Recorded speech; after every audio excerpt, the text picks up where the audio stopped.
আলী রাদিয়াল্লাহু তাআলা তাবুক যুদ্ধ থেকে মায়ার নবী ফিরে আসতেছেন, নবীজি বলতেছেন আলী আমি তোমার উরুতে একটু ঘুমাই, আমার একটু ক্লান্তি লাগতেছে। হযরত আলী বলে ইয়া রাসূলুল্লাহ আমি তো আমার খুশনসিব, আপনি ঘুমান।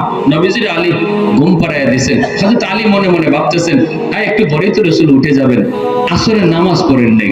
আলী মনে মনে ভাবছেন একটু পরে তো রাসূল উঠবেন, এটা তো রেস্ট, এটা তো আর ঘুম না।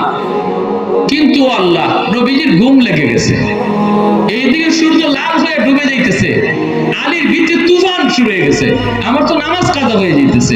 মুমিনের আলামত হলো মাল ঈমান ইয়া রাসূলুল্লাহ ইযা সাররাতকা হাসানাতুকা ওয়া ইযা সাআতকা সাইয়্যাতুকা ফাআনতা মুমিন।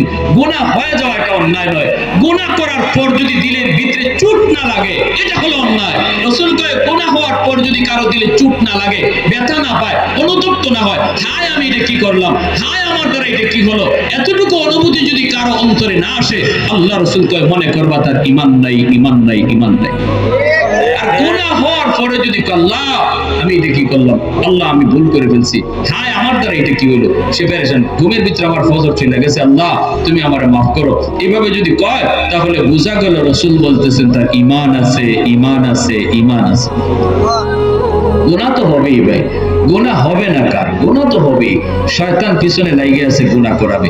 গুনাহ হয়ে যাওয়াটা, গুনাহ করাটা এটা বড় অপরাধ না, সবচেয়ে বড় অপরাধ হলো গুনাহ করার পরে ডাকিয়া এটা মনে করা হলো সবচেয়ে বড় অপরাধ।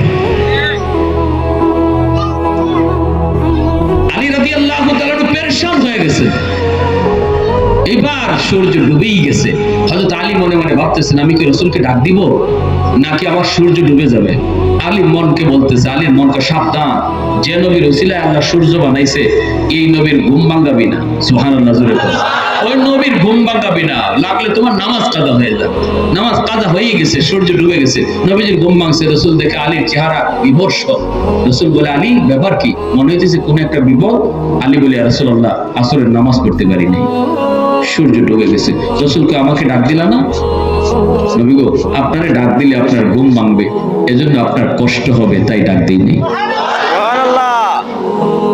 আমার নবী আপনার নবী, রহমতের নবী, দু জাহানের বাদশা, হাত উঠায় দিয়েছেন আল্লাহর কাছে, ও মালিক আজ আমার আলী তোমার বন্ধুর একটু আরামের জন্য, তোমার বন্ধুর আরামের জন্য তার নামাজ কাজা হয়েছে, তোমার সূর্য ডুবে গেছে।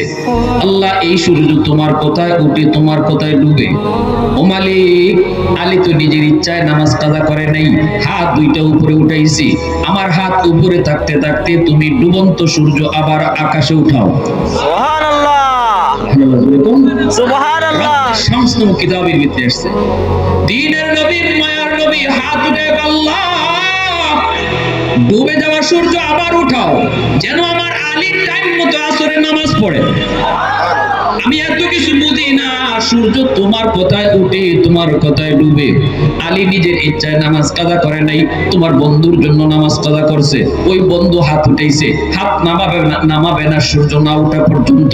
নবীর হাত উপরে থাকতে থাকতেই আল্লাহ ডুবন্ত সূর্য আবারও আকাশে উঠায় দিছে। সুবহানাল্লাহ